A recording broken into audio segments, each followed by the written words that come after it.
महाकुंभ आध्यात्म के रंगों से सराबोर है। अलग अलग साधु संत यहाँ आए हुए हैं, तो वहीं अलग अलग अनोखे बाबा भी यहाँ हमें मिल रहे हैं। यही महाकुंभ में एक ऐसे बाबा मिले हैं जिनको लोग चाबी वाले बाबा के नाम से जानते हैं। और अगर ये उनका रथ देखिए तो ये रथ अलग अलग चाबियों से भरा हुआ है। अलग अलग चाबियां हैं और अलग अलग चाबियों पर कुछ न कुछ संदेश भी है। एक चाबी पर लिखा है जागो फिर एक बार, और इसी तरीके से दूसरी एक जो चाबी उसमें राम लिखते हुए एक चाबी है। और ये अभी तक की सबसे बड़ी चाबी है इनकी। बाबा खुद एक चाबी लेकर खड़े हैं। बीच में कुछ चाबियां उनकी आपको दिख रही होंगी। और अगर पीछे की तरफ में आए तो ये उनका जो कहीं ना कहीं जो उनका रथ है, ये रथ ही उनका घर है और इस रथ पर ही वो रहते हैं, चलते हैं।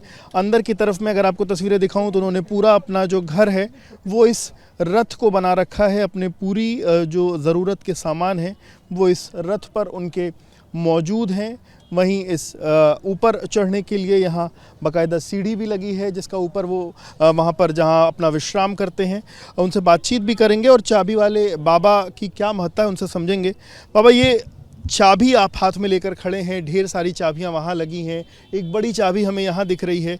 ये चाबियाँ क्या हैं ये, और ये चाबियाँ क्या खोलने के लिए हैं, क्या खुलेगा इससे? प्रभु, हम तो इसे सतयुग के द्वार खोलना चाहते हैं। परिवर्तन चाबी का मतलब ही होता है कि स्थिति, एक स्थिति है, एक लाख है और ठीक है इस लॉक। हाँ, इसमें अगर हम चाबी लगाते हैं तो इधर जो लीवर है वो लीवर उसके उधर हो जाता है। ऐसे भी समझें कि हम इस धरती पर आते हैं तो ना कुछ लेके आते हैं ना लेके जाते हैं। पूरे जीवन मनुष्य केवल इधर का उधर करता है। का से लेकर ज्ञा तक और आ से लेकर आहा तक, इतने ही वर्णों में वो अपनी सारी दुनिया की रचना करता है। इसके अलावा कोई भी वॉइस फ्रीक्वेंसी आज तक विज्ञान ने अलग से कोई डेवलप नहीं की। तो इतने में ही जो कुछ भी होता है, ईश्वर सब कुछ करता है। ईश्वर तो सब कुछ कर रहा है, पर आप ये चाबियां बना रहे हैं, इससे क्या खोलना चाहते हैं उस पर थोड़ा? तो जो भी कहते हैं दीन दुखियों की सेवा ही ईश्वर की सच्ची सेवा है, परोपकार है। तो जिससे जो मेरे पास कुछ नहीं, मैं सर्व साधनहीन होकर जी रहा हूँ। सर्व साधनहीन की पराकाष्ठा जिसे कहें, ये त्याग का जीवन लोग जिया करते थे। हम चाहते तो वही पुराने ऋषियों मुनियों की तरीके वहीं बैठे होते, लेकिन वक्त है, इतना शोरगुल है, इतनी चीख पुकार है, अपराध के समाचारों से अखबारों के पन्ने भरे हैं, चैनलों पर अपराध ही अपराध है। तो ये जरूरी हुआ कि चल करके उनके बीच में जाया जाए और उन्हें सदमार्ग पर चलाने के प्रयास और उनको एक संदेश दिया जाए, किया जाए। महाराज जी, कहाँ से आप आ रहे हैं, कहाँ जाना है? बरेली है जिला, पोस्ट रोहनिया खास, और धौरहरा एक गांव है, पिता अयोध्या दास। वहीं का हूँ मैं वासी, बना घूमूं सन्यासी। तो आप सन्यासी बने घूम रहे हैं, अभी तो प्रयाग में है, जाना कहाँ है और संदेश किस किस तक पहुँचाना? जहाँ से सब आए हैं, जहाँ सब जाएंगे मैं भी वहीं जाऊंगा। मैंने तो ये तक कह दिया, हो सकता है कि माँ गंगा, अब मैं थक चुका हूँ बहुत। 13 साल की उम्र में जब अपने माता पिता परिवार को त्याग कर एक लक्ष्य लेकर निकला था, तो आज तक मैं कैसे अकेले जिया होऊंगा।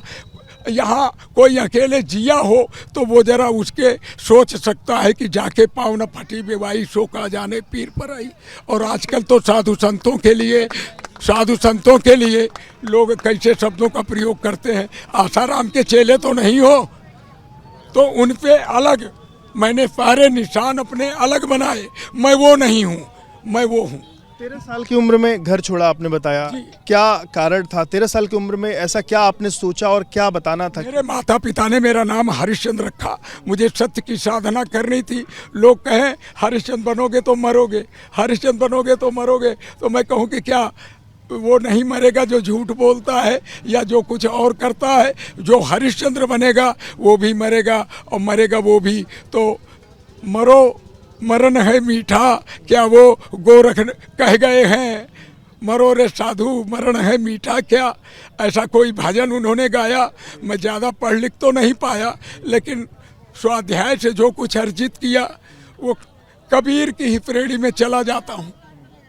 ये पीछे ये जो आपने ये टांगा हुआ इसमें त्रिशूल जैसा, ये क्या है? ये शस्त्र क्या है? ये तो निरंकुशों के लिए अंकुश है। ये कंधे पे होता है ना, तो ये 14 फरवरी 2008 पे मेरे साथ है। और जब ये होता है तो सामने वाला थोड़ा सा उन शब्दों का प्रयोग नहीं करता, हो सकता है बाबा पगला जाए। तो एक भय तो निर्मित होता है। हमारे योगी जी भी कहते हैं कि एक हाथ में माला, लोग जय श्री राम के नारे भी लगा रहे हैं। माला और एक में भाला तो होना चाहिए। ये तो योगी जी का संदेश है। तो आप माला और माला भी पहने, भाला भी लेके चले। हाँ, अच्छा, ये लोग पीछे जय श्री राम के नारे भी लगा रहे हैं। यहाँ श्री राम की ये तस्वीर भी है। सतयुग आए जैसी बात यहाँ आपने लिखी है। इस चाबी पर जय श्री राम लिखा हुआ है। वो छोड़ दीजिए, बाद में बात करो। बस काट दिया। ये जो महाराज जी, ये श्री राम की तस्वीर यहाँ है, जय श्री राम का नारा है, सतयुग आए की बात लिखी है। मैं समय के उसमें थोड़ा फाल्ट में बात करता हूँ कि राम के राज्य में राम आ गए हैं, राम आ गए हैं। राम आते हैं तो यूं पार्क देखने और घूमने नहीं आते। राम आते हैं तो बच्चे अच्छों की खाल खींच के भूसा भरते हैं। मैं तो जन सामान्य की भाषा में बात करता हूँ। और राम के चरित्र को कोई ग्रहण नहीं कर रहा। जय श्री राम बोल रहा, सवेरे उठ के माता पिता के पैर कितने लोग छूते हैं, इन्हीं से पूछिए। फिर कहते हैं दुख है, कष्ट है। अगर ऐसा करना शुरू कर लीजिए भाई मेरी बात समझ लीजिएगा। और नहीं दरिद्र को दुखी न दीना, और नहीं को अबुध न लक्षण हीना। गोस्वामी तुलसीदास जी रामचरितमानस में लिखते हैं कि राम के राज्य में कोई दीन दुखी नहीं था। तो उसका कारण क्या था? कोई अबोध नहीं था और कोई लक्षणहीन नहीं था। नहीं दरिद्र को दुखी न दीना, नहीं को अबुध न लक्षणहीना। कोई अबोध नहीं था तो लोगों को बोध हो जाए। लोगों को बोध कौन कराए? लोगों को जागृत कौन करे और कैसे करे? जहाँ स्वतंत्र हैं लोग वो सुनना नहीं चाहते। बबौना, ये फटे कपड़े वाला, ये नंगे पाँव वाला, ये मेरे को क्या बताएगा? मैं तो डिग्री वाला हूँ। ये सोचकर तो फिर भी मैं हार क्यों मानूं? कोई भी व्यक्ति हारना नहीं चाहता। तो आया हूँ इस संसार में, जो कुछ भी मेरे को उपलब्ध हुआ मैं भी इधर का उधर जोड़कर सामने आकर और लोगों से आज बात करने में समर्थ पा रहा हूँ अपने आप को। और वो विश्व को एक शांति का संदेश देना चाहता हूँ भारत की धरती पे, यह मानकर कि कबीर खंजड़ी बजाने गांव गांव जाएं तो लोगों की उपहास और उपेक्षा का कारण बने। आज इंटरनेट है, आज मीडिया है। गौतम बुद्ध के ज़माने में मीडिया ना था। गौतम बुद्ध के ज़माने में और कबीर के ज़माने में भी अखबार नहीं छपते थे। यहाँ तक कि स्वामी विवेकानंद जी को शिकागो जाना पड़ा और वहाँ बिन बुलाया मेहमान बन के, लेकिन उन्होंने वहाँ पे अपनी बात कही तो उन्होंने जीरो पे कही थी। और मैं एक विश्व एक बात करना चाहता हूँ। मुझे एक दिन एक घंटा एक बात मेरे साथ की जाए। मैं एक अकेला हूँ, किसी को अपशब्द नहीं बोलने वाला। वैसे भी मैंने 23 जनवरी को आप सब लोगों को आमंत्रित किया है, फिर कर रहा हूँ कि एक दिन के लिए आप आइए और मैं जो कुछ भी उस समय कहूँगा उसको अपने एंड्रॉयड मोबाइल में रिकॉर्ड कर लो। एक बार में बात समझ में नहीं आती, 2-4 बार सुनिएगा और फिर मैं चला जाऊंगा वहीं जहाँ से आया हूँ। माँ गंगा मुझे अपनी गोद में समाहित कर लें। मैं कितना क्या हो चुका हूँ, मेरी शरीर जर्जर हो चुकी है और बस मैं खुश होकर के जाऊँ कि 45 करोड़ लोग मेरी अंतिम यात्रा में आ गए। 23 जनवरी यही जी, 23 जनवरी को बस मेरे पास तो मेरे को प्रपापन ने कोई स्थान भी नहीं दिया कि मैं किसी स्थान पर सुकून से बैठकर आपको बिठा सकूं। ये है तो हम आपके बीच में हैं। हाँ। ये जो चाबी का है, ये आप इस रथ को खुद हाँकते भी हैं, मतलब इसको खुद से चला के कहाँ कहाँ जाने का रहता है, मतलब अभी तक कहाँ कहाँ आप गए? अरे शुरुआत में तो मैं ऐसे ही चल पड़ा चाबी लेके कन्याकुमारी के लिए। रास्ते में भीगा, मेरे कागज भीग गए, बिस्तर भीग गया, कई रातें मैं ऐसे बैठ करके रहा। तो वहाँ से जब लौट करके आया तो मैंने उसके ऊपर एक छत बनाई और उस छत के बाद उससे चलता, उसको खींच के लेके चलता रहा। 19 के कुंभ तक मैं आया, लेकिन 19 के कुंभ के बाद ये देखे मेरा पैर टूट गया, राड पड़ी हुई है, पेच लगे।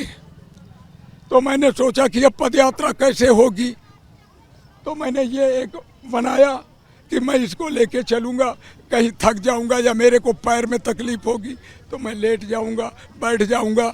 1000 लोग गुजर जाएंगे, लेकिन मेरा भारत अभी उतना नहीं मरा कि कोई पूछ ले बाबा तुमको क्या कष्ट है और मेरी मदद हो जाएगी। लेकिन कम से कम मैं धूप और पानी से और चीज़ों से बच जाऊंगा, तो मैं इसे लेके थोड़ा सुरक्षित रहता हूँ।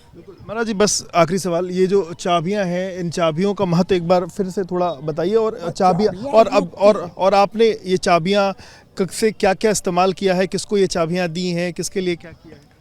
अरे चाबी तो हमारी 3 चाबियाँ स्वामी रामदेव जी के पास हमें हैं। पतंजलि में कभी कभी स्वामी जी निकाल के प्रदर्शित करते, कहते मुझे एक फकीर ने दिया, अच्छा लगता है उनके मुंह से। और मेरी चाबी मैंने एक ऐसे ही भिजवाई थी, क्योंकि मैं परिवर्तन चाहता हूँ, तो चाबी भिजवाई थी। तो वो अन्ना महाराज तक गई, मैं खुद अन्ना जी के पास गया, मिला, लेकिन मैंने देखा नहीं, ये मार्ग नहीं है। कि मार्ग तो वही है, जनमानस को जगा करके सीधे उनसे जुड़ना और भारत की सनातनी परंपरा को, उनके गुरुओं की परंपरा को, या कुछ और भी कहे जो शब्द मेरे को चुनाव में ना आते हों, वो समझें कि मुझे गली गली में जा कर के बात करना। और सबसे बड़ी चीज़ जो कहा गया मनोभाव, तो लोगों के अंदर संवेदनाओं को जगाना, इसके लिए मैं इसको खींच रहा हूँ कि लोगों को ये लगे एक व्यक्ति ये कर रहा है। आज नहीं, मेरी मौत के बाद लोगों को ये होगा कि हाँ, वो मेरे को मिला था, मैंने देखा था, कितनी मेहनत करके वो ये कार्य कर रहा था। अगर सत्य समझ में आ गया, मैं आज बीज डाल रहा हूँ, बीज अंकुरित होंगे। जब बीज अंकुरित होंगे तो फसलें होंगी 10 साल, 20 साल, 25 साल बाद हो, लेकिन मैं आज बीज डाल रहा हूँ, मैं बीज डालता रहूँगा। बीज जब जाएंगे उर्वरा मस्तिष्क में, जब चिंतन में आएगा, तब वो निश्चित है कि जड़ निकलेगी और उसमें फसल भी होगी। मेरा भारत महान होगा, मेरा सनातन विश्व में परचम फहराएगा।